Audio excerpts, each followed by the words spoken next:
Alright, so these are just 3 adverb examples, and I just want to go through them quickly for you today. After this, I'm going to actually talk about the assignment, so please don't just watch the first part of this video and get off. Adverbs modify a verb and an adjective. So I think of it as describing a verb or an adjective, right? So the tiger ran quickly, right? How fast did the tiger run? He ran quickly. Typically, there'll be words that end in ly, so you can take a peek out of that. Not always, but sometimes. Almost most of the time, it's a ly word. So again, she tied her shoes slowly, right? How fast did she tie her shoes? She tied them. That's the verb. So she slowly tied her shoes. Lastly, he is generally late. So he is the verb, right? And what describes a verb? Generally late. So just 3 quick adverb examples. Remember, it modifies, and I'll even type it out for you. Okay, so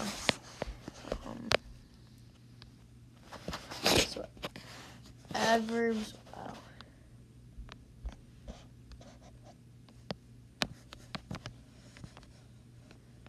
Modify a verb or an adjective. Don't forget it. Okay. So adverbs modify a verb or an adjective. Okay, so outside of adverbs today, we're going to be looking at the Scottsboro, a report from the Scottsboro Trials, and compare that to this Tom Robinson case. So this is an account from Miss Hollis Ransdell. Okay, Ransdell. And this is literally like a first-hand report from her. So please read through this, at least skim through this the best you can. Right, on March 24th, 1931, 2 mill girls from Huntsville in Madison County, northern Alabama, dressed up and hoboed their way by freight train to Chattanooga, Tennessee. The older of the 2, Victoria Price, who said she was born in Fayetteville, Tennessee, give her ages 21, she planned the trip, urging the younger one, Ruby Bates, 17 years old, to go with her. So this account is talking about Victoria Price and Ruby. I literally just said it, but I lost the name. Victoria Price and Ruby Bates. So then it talks about the alleged rape. The charges questioned. It talks about the trial.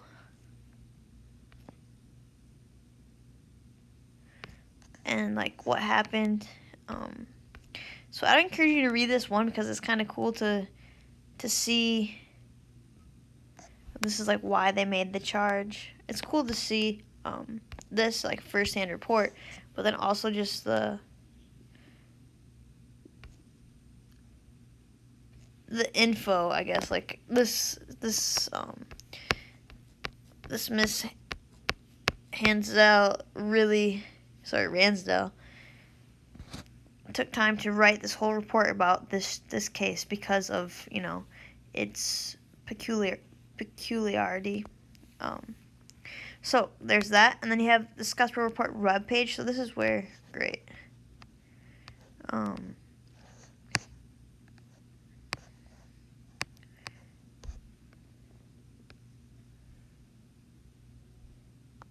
Alright, so I'll make sure that you guys can open this tomorrow, but it's kind of like the same thing, just a little more, I guess, modern info. And then we got the trial analysis worksheet. So what you're doing is you're literally just going to do the first and second page. Okay, this is things for you to think about, but you don't need to answer any questions from this page. So the first and second page are these boxes. So you're going to write your describe each plaintiff, so the person that is accusing, like making the accusations in the case. So you got Ruby Bates, you got Victoria Price. Put as much info as possible here. Please don't leave anything out. again, you have to identify words and phrases that describe each plaintiff.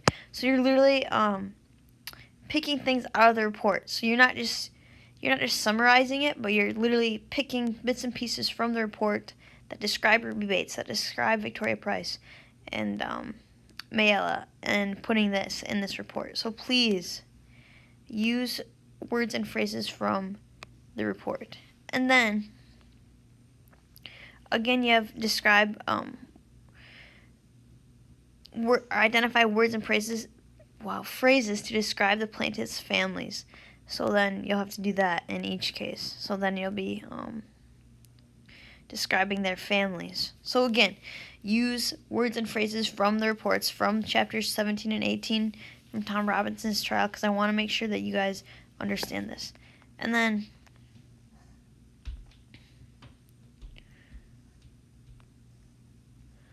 I want you to actually just go through and read these questions.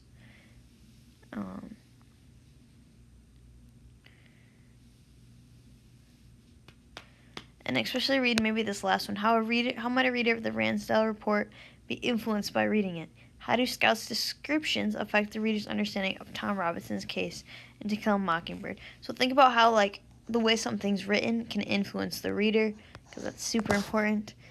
After you do the trial analysis worksheet, you'll have to do these reflection questions. Okay, this is for you guys to think about. I need you to answer in complete sentences, more than one sentence for full credit. So you don't need to fill up this whole space with little font. So Mal, who else did this? I saw, was it Carrie? Avery? There's so many people that had tons of font in this area. Do not do 0.5 font and fill this up. But I just want you to explain the best of your ability. How is Miss Ransdell's perspective of the plaintiffs Ruby and Victoria in Scottsboro Trial similar or different to Scout, the child's point of view of plaintiff Mayella? So you're describing that. Does one's description of the plaintiffs and their families have strengths that others do not have? So strengths meaning, is there a strength in the description? So is it, I guess, more, I don't know. Strengths can be kind of your own thought, but is it more plausible? Is it more real, believable? And then what are the limitations? So limitations, again, looking about ages, events, reliable sources. So we talked about Scout. What is the limitation of Scout's observation? Her age, probably, correct? So think about things like that.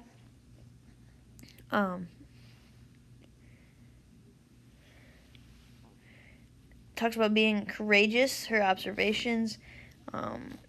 We talk about moral courage. And then you have to also talk about that in Miss Ransdell's report. And then in what ways does a fictional testimony differ from the testimony of historical figures?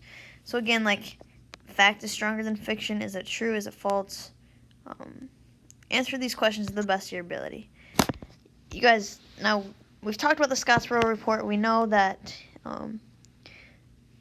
it's about these women that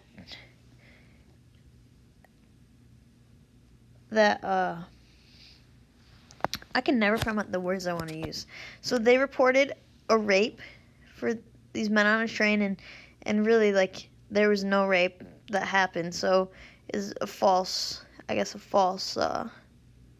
testimony, but again, is black word versus white word, and so we kind of see the same thing in the Tom Robinson trial. So once you're done with this, you're going to submit the trial analysis worksheet and the trial analysis reflection questions in the same spot. I don't know if you need 1 or 2 submissions. I don't know if you can put it all together in a PDF. Would be the easiest way to do it. So put that here, and then your homework tonight, you have to read chapters 23 through 25. So if you have any questions, please ask, but I wanted to try to, I guess, put it all out there for you so that you understand what you're doing.